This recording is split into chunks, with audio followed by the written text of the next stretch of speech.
Hey there, I'm Sean Finnegan, and you are listening to Restitutio, a podcast that seeks to recover authentic Christianity and live it out today. Today we're promoting a couple of upcoming events in 2026. First up is the inaugural conference near Sydney, Australia for the Unitarian Christian Alliance. This will be a weekend of scholarly presentations as well as practical workshops. In what follows, I chat with several of the organizers for the event, including Matthew Bradley, Jeff Deuble, Andrew and Vivienne Johnstone, Ali Steer, and Kerry Weinholz. After that, we'll hear some comments on recent episodes, and then I'll give information about our upcoming winter event here in New York called Revive. I hope I can see you at one of these events or some other time in 2026. Here now is episode 630, Australia to host inaugural UCA conference.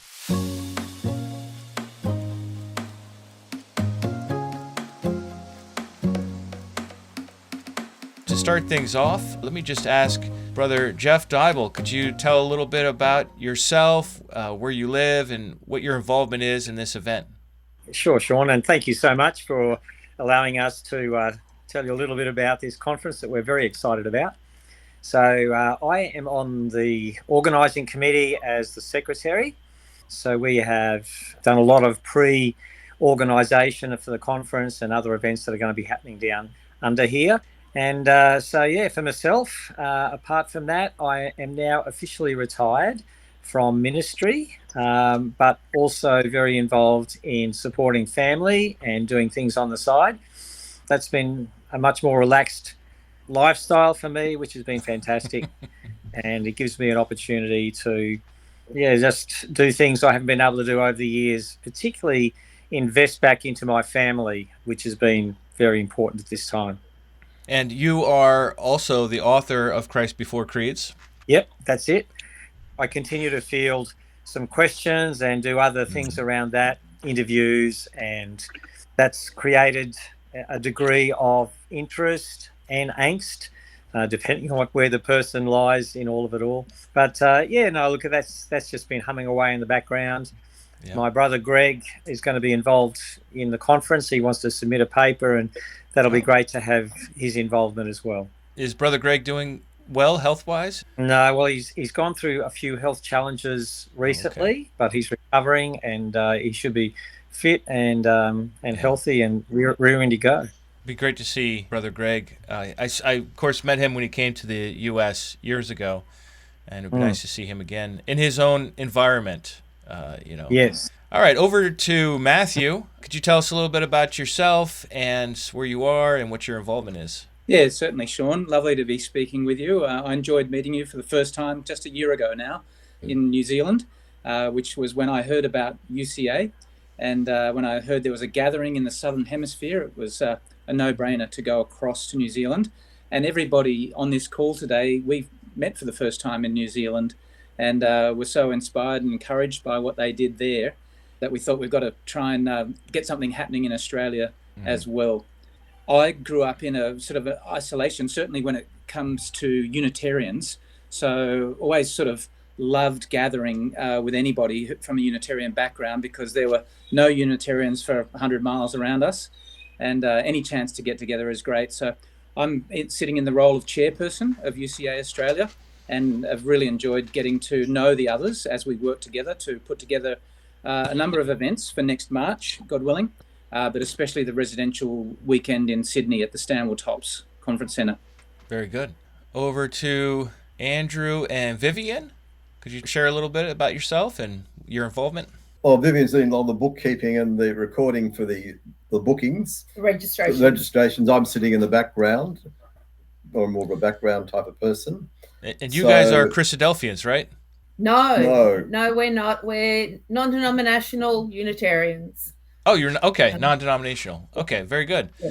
Tell me a little bit more about you guys. Okay, well, I was raised in the Anglican Church, which is Trinitarian. Was low Anglican, so the Trinity was never ever discussed. I was challenged in my late 20s about the question of being baptized by immersion, and after the subject was raised over another months and researching it, I was baptized properly. So I guess so thrilled to meet with people who understood things correctly that I'd simply left the Anglican Church And after that, I then started finding out about the true Jesus, about his real nature. And it's been a learning process since that time. But I consequently only really mix with other Unitarians at the moment. Vivienne, is that pretty much your story too, or do you have a different history? No, I have a different story. I was raised Christadelphian. My father was the one that challenged Andrew, and Okay. which, we were very excited about once we realised that God had a plan for us together. So our ministry is basically with our family. We have 5 children and 5 grandchildren, and we spend a lot of time helping them. I do a little bit of the music side of things at the local church that we go to. Apart from that, family is our focus. Okay, very good. Over to you, Ali. Could you share a little bit about yourself? Sure, yeah. I've got a bit of an ecumenical background. I was raised Presbyterian. As a teenager, I went to Anglican church with my brother, and then later I went to a Baptist church and married a Baptist pastor's kid. And I'm fairly new to UCA. I was challenged with the idea of the Trinity not being correct. About 8 years ago, it took me a few years to sort through it and work through it myself, and I've now been registered on the UCA website for several years, and I still currently attend just a mainstream church that believes in the Trinity. I have listened to your podcasts for probably 4 or 5 years, Sean, and it's been a great source of information and good knowledge. I've loved it. I just found the New Zealand conference fantastic for making connections.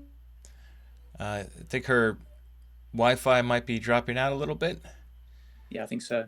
So I'm going to move over to Kerry. Kerry, tell us a little bit about yourself. Thanks for joining and your involvement at this conference. I was raised, I grew up in a Christian family, but not a totally church-involved family, but very conscious of God. And we went to Sunday school, so basically a Baptist and AOG simultaneously, Sunday school. My dad was Brethren background, so that's one lot of grandparents. The other side was AOG. Okay. That's Assemblies of God? Yes, Assemblies of God. Actually, that he was a pastor before it was even called that. But I accepted the Lord when I was 11. Since marrying, my husband was Brethren. We met at a youth camp where we were both leaders in another town. And then, so in our married life, over 50 years, we've done a stint with the Brethren and then changed Independent Baptist because of the schooling for the children and Church of Christ. And now we have been 8 years just as a home fellowship, which is largely just sons and another young family. So we're about 15 people. But how did I come Unitarian? Because I was Trinitarian, and how I did was I met a young man who was going with our daughter, and he said he didn't believe the Trinity. And I thought, you can't be saved. So immediately, I'm on the guard. And when they finished their friendship, 3.5 years on, he asked me to read a book, and it was Buzzard's and Hunting's book on the doctrine of the Trinity. Okay. And by the time I finished, my goal was to read that book and dismantle it, but I actually was dismantled. By the time I finished it, I was not a Trinitarian. Wow. And I was on a totally new path, but I didn't really come out in the open. I shared it with a couple of close friends and went my journey, and especially with my mum at the time. And she said, well, I've never believed that. And she was a pastor's kid. So she obviously, the Trinity had never sat in her spirit. When I did come out about 7 years later in an innocent discussion at a baptism, I just said, I didn't believe the Trinity to the pastor. Well, that was the beginning of the end for being welcomed in his fellowship or his Bible study. We were just we were given an email and basically told not to attend. Wow. And it's been a journey. So we discovered that one of our sons had actually rejected the Trinity years before because he was in a Bible study. Somebody asked a question. The pastor gave an answer that he thought didn't make sense. And so he quietly just left it aside. So he came out in the open as well. And so, he was given goodbye as well from the fellowship. So, it's been quite a journey in these 8 years of meeting as a home fellowship. We have all just grown in leaps and bounds in our understanding of Scripture. Yeah, as a house fellowship, we don't have to, I guess, succumb to any creeds or church statements of faith or have you. We just have the Bible. Yep, we have the freedom. So that's my journey. What are you involved with as far as this event goes? Are you the recruiter, or what is your involvement? My role is mainly staying up to date with what's being planned, and my goal in New Zealand was to go so that I could buy the books and not have to pay the postage. And so, so I came back. You paid the postage to get yourself to the books rather than get the books to you. Yes, and I got the benefit of the fellowship was off this planet. Yeah, and I think I'm reading the last book I bought 12 months ago. So I came back armed with a lot of books. Very good. All right, well, let's answer the question of details. Matthew, could you just repeat for us, what are the details? Like, where is this event happening? What are the dates? How can people get tickets? Tickets. I'm going to start with tickets because that's fresh in my mind. And through the UCA website, the links are all on the UCA website. They'll take you straight through to booking. In terms of the main event in Australia, it'll be a weekend just south of Sydney at Stanwell Tops at the Tops Convention Centre. Starting on a Friday evening and going to the Sunday afternoon. It's quite possible to get down to Stanwell Tops very close to the venue with public transport. We can help pick up people for the last couple of kilometres, but it's really only a bit over an hour from the international airport at Sydney. So that's March 27th to 29th in 2026, God willing. Okay, very good.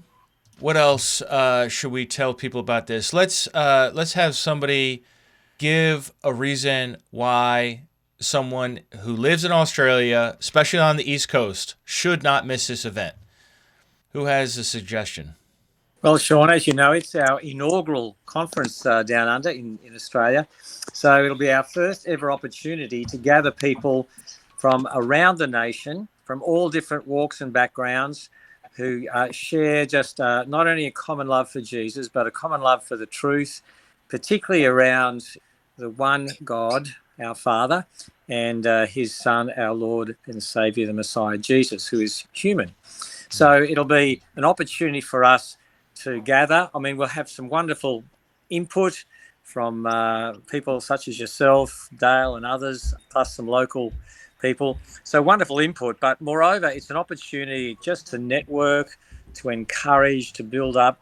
I think all of us who went to New Zealand to that inaugural conference there, we enjoyed the input, but moreover, we just enjoyed the opportunity to encourage each other in our mutual faith and our mutual understanding. So it'll be all of that, and I'm sure the Spirit of God will just, as it did there, just ignite, encourage, and inspire us to move forward in our faith.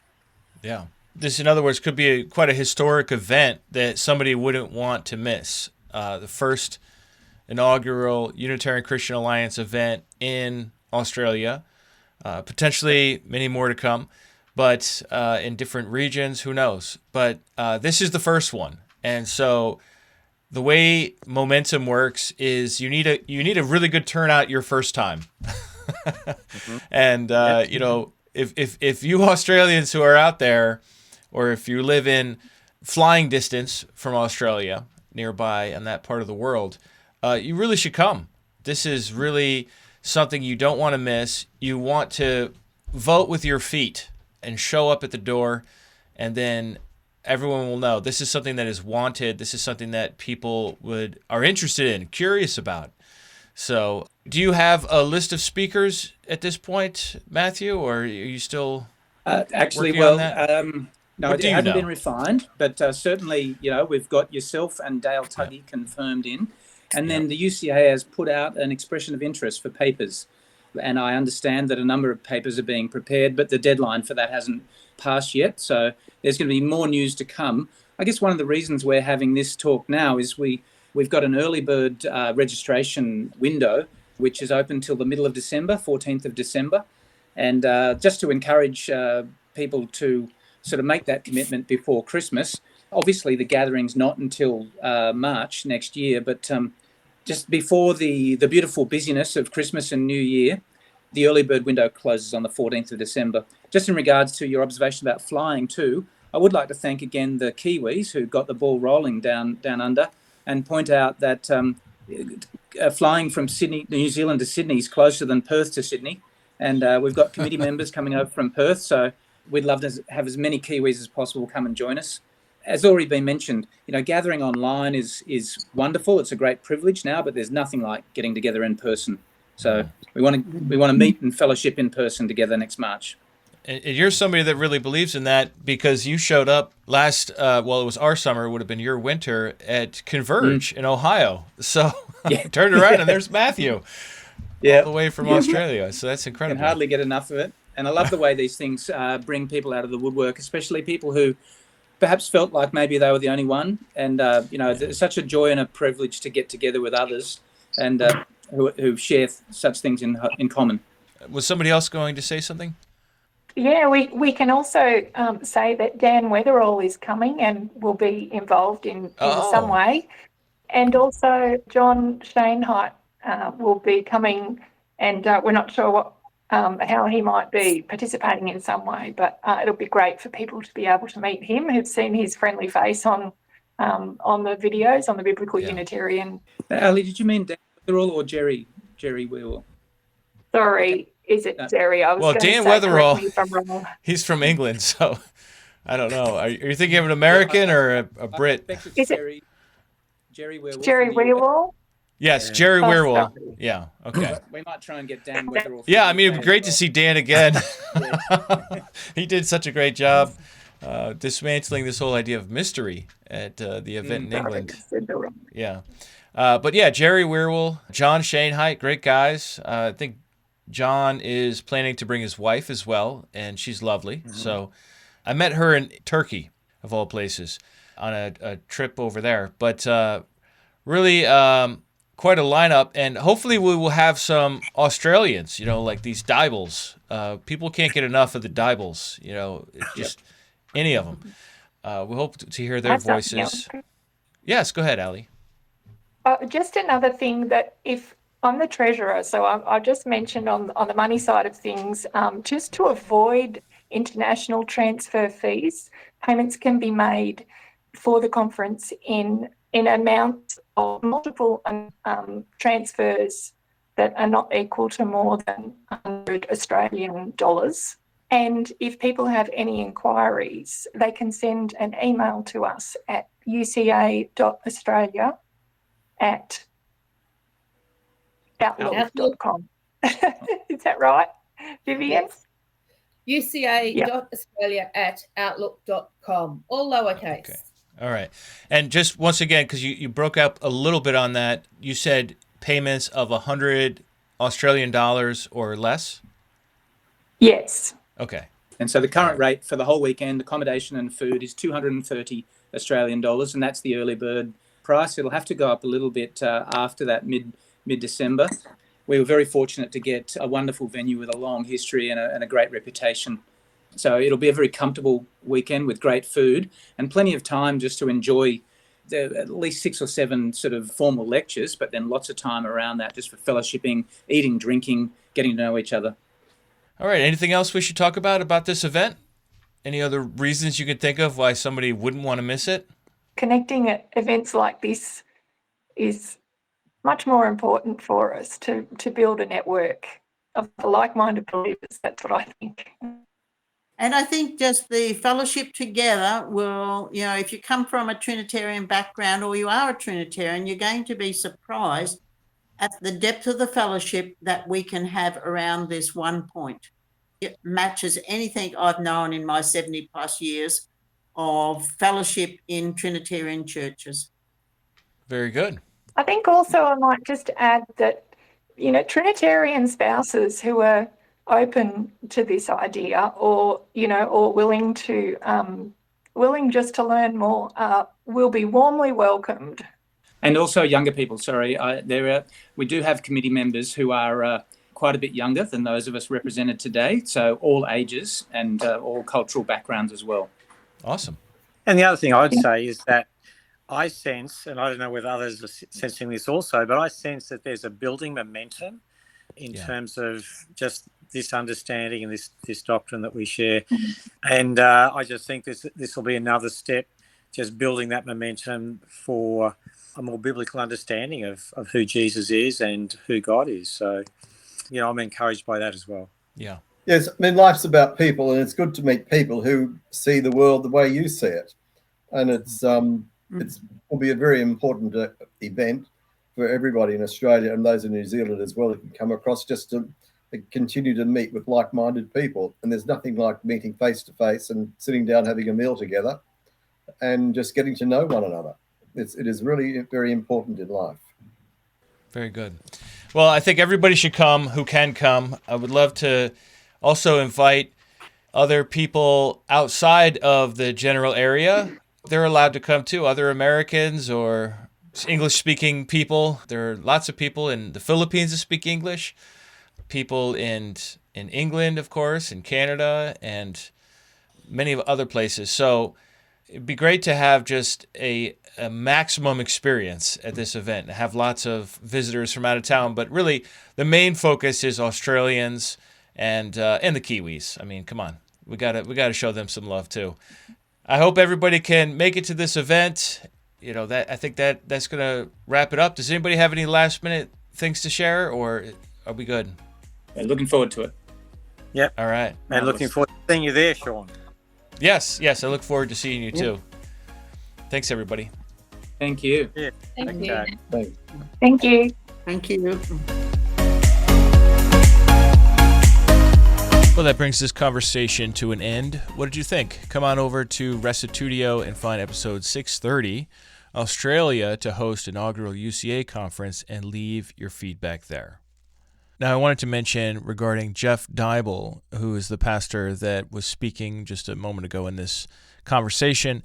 He is the author of Christ Before Creeds, as we mentioned, and that book is currently on sale, at least in the United States. I'm not sure how other countries deal with it, but in the United States, the price has been dropped for the holidays. So if you haven't gotten it yet, take a look at it. Christ Before Creeds, you can find it on Amazon. The current listed price is now down to $15 to get your copy of this book. And, of course, if you have Prime, then shipping is free. So take a look at that book if you haven't gotten it yet. This book, I think, is really one of our greatest evangelism tools for the one God position. And I say that from experience. I have personally given this book to other people who hold to a typical Trinitarian perspective, and the book is so disarming and non-confrontational, and yet gutsy in that it is presenting a case for who Christ was before the creeds came along. So I do encourage you, if you have Trinitarian family members or friends that you would like to gently suggest to consider that Jesus is not equal to God, but actually the Father is greater than the Son, as Jesus himself said, and that the Father alone is the supreme ruler of the universe, the solo creator who is above all. If you are interested in helping other people see that, why not get a couple copies and give them away as presents this time of year? It's a great time to do it. So take a look at that if you are interested. Now, in episode 628, How Will God Raise the Dead with Scott Sperling, Fred wrote in saying, I think the clone problem is worse than you may realize. Let's grant that God can create or recreate a physical body with the genetic and mental mapping necessary to be me if God grants that body life. Sure, maybe. What in principle stops God from making a dozen identical physical copies of my last physical state and grants each of those bodies life at the same time? If the information is what makes me me, it appears there are now a dozen distinct me's. This is a problem. It doesn't matter if God won't ever do this. The problem is that nothing seems to prohibit him from being able to do it, nor does anything seem to prohibit someone other than God from doing it, as long as they have a perfect copy of my informational profile and the technical ability to create and animate a corresponding body. This is a difficult bullet to bite, but I don't think there's a principled way to argue that the dozen resurrected copies aren't all me if personal identity is a physical pattern. But if they're all me, what does it mean to be uniquely me at all? The other issue is that the clone argument is still an objection to divine judgment. If I awaken someday at judgment and deny that I'm the same individual as God is claiming to judge, in some sense, I'm correct. Within my present psychophysical state, it's not clear whether I am the person who once lived or a copy with that person's memories. But which one I am is essential, for God would be unjust to reward or punish me for the actions of someone else whose memories I happen to have.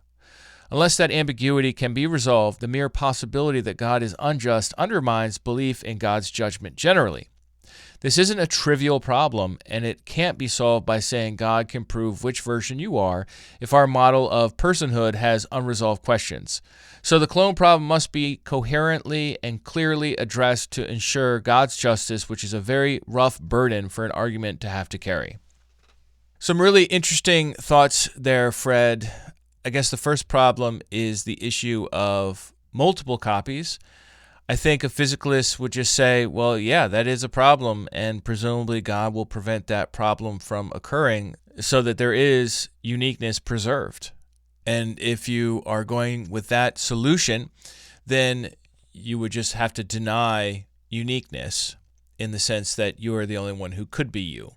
There could be other versions of you out there that either God or an evil genius, to use Descartes' language, could manufacture.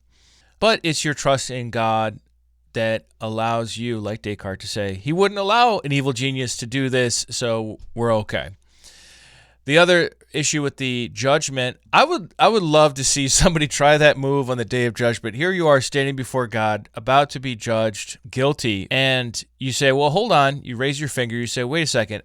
You can't even prove that I'm the same person who did those things because I was dead, and this is a new version of me that you have created, and so therefore it's unethical for you to hold me accountable for what the previous person who used this body did.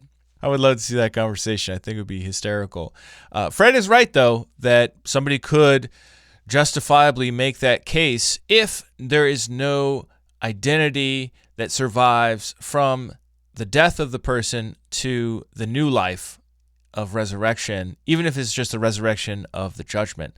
So I think this is a thorny problem to solve. And Fred, thanks for pointing out those difficulties with it. It seems like there is room for dualism, or at least like a soft form of dualism, and I think it's worth considering. On the next episode, 629, debating Al Garza, Is Jesus Yahweh? That was with Mike Temperato. We got so much feedback in, and I just wanted to read out a couple of these points. Someone by the name of Junior Mac writes in, John 1:1, in the beginning was the Word, and the Word was with God. Did God have a beginning? No. Then who was the Word, if not the pre-human Jesus, who God sent and who descended from heaven according to Scripture, and who has now returned to heaven to sit at God's right hand? Once again, with God. Well, I could tell you the answer to that, Junior Mac. The Word just is God. You just have to read the next line. The Word was with God, and the Word was God. So we're talking about a personification of an attribute of God, his speech, or his intention expressed, if you wanted to get a little bit more fancy with what a logos is. And we're also told in the opening sentence that, yes, it's with God. We're talking about the Word as if it's a person. That's the figure of personification, but it really is just talking about God, and the Word was God. So, yeah, the Word is just referring to this attribute of God, this aspect of God that creates and that interacts with the physical world and is being personified as if it is a person distinct from God, but it is not actually. Just like Lady Wisdom in Proverbs chapter 8, where wisdom is personified as a woman who is God's helper in creation. We know that wisdom, even though it's personified as if it is with God, is actually just talking about God and what God's doing. So we have clear biblical, we're not even going into Jewish literature outside the Bible here, clear biblical evidence of personification of an attribute of God in his creation. If we add in the Jewish literature that talks about God creating through his wisdom, we find much, much more. And for that, I would recommend Dustin Smith's book, Wisdom Christology in the Gospel of John, if you'd like to learn more. Alan writes in saying, Mike, my request for a very long time, please do a podcast on the angel of the Lord. Trinitarians use this to show Yahweh appeared as an angel, and sometimes this angel is Christ. This is mostly the same teaching. You can do a podcast and demolish this. Please, my longstanding request with you.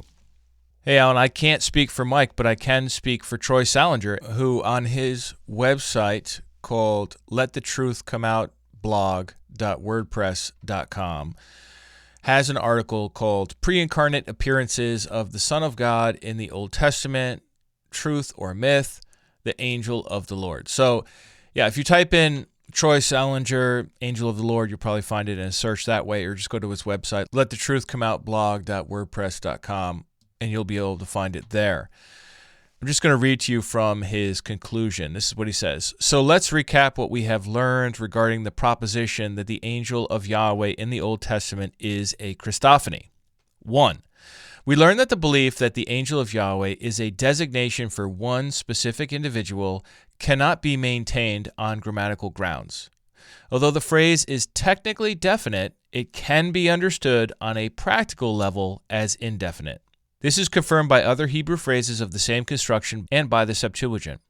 This greatly weakens the case for the Christophany view. Number 2, the biblical data concerning the angel of Yahweh shows an inconsistency in his speech and identification, i.e., sometimes he is identified and speaks as Yahweh, and other times he is clearly distinct from Yahweh. Number 3, the concept of agency is adequate to explain the different ways that the angel of Yahweh presents himself and speaks. Number 4, the lack of mention of Old Testament Christophanies by the New Testament authors is not what would be expected if this assertion were true. And then number 5, various peripheral points made by proponents of the Christophany view in order to support the view do not hold up under scrutiny. And I think really the nail in the coffin is looking at scriptures in Matthew 1:20, 2:13, 2:19, Luke 1:11, 2:9, and several places in Acts where the angel of the Lord appears and is clearly not Jesus. And so I think this theory that the angel of the Lord in the Old Testament is just Jesus is a theory that is yet to be proven, even though many assume that it is true and use it as a defense of the preexistence of Christ. I think the reasoning does not hold water, and we just need to recognize that a messenger is a messenger. And even if it is a specific messenger referred to repeatedly, which I personally doubt, it doesn't. There's no reason to think that that is Jesus before he was born. At least there's no scriptural reason to think that. And there are many, many other comments on YouTube. If you subscribe to the Restitutio YouTube channel, you'll be able to see those comments pretty easily. One other thing I wanted to mention is that we do have another event coming up in January here in New York, where I live. It's going to be January 9th to the 11th, 2026, and this is called Revive. And I'd like to read you the description of it. It says, this year, Revive will be a peaceful, worship-filled weekend set apart for slowing down, breathing deeply, and reconnecting with the Ancient of Days. It will be a time to step away from noise, hurry, and the pressure of doing everything ourselves, and instead rest in the presence of the God who helps us. This weekend is designed to be quiet, reflective, and spiritually renewing. We will sit with Scripture, linger in worship, listen for God's voice, and ask for his guidance as we enter 2026. There will be moments of personal prayer, gentle ministry to one another, and space to let God realign our hearts. You are invited to come as you are, tired, hopeful, searching, or expectant, and experience the peace that comes from trusting the one who never fails.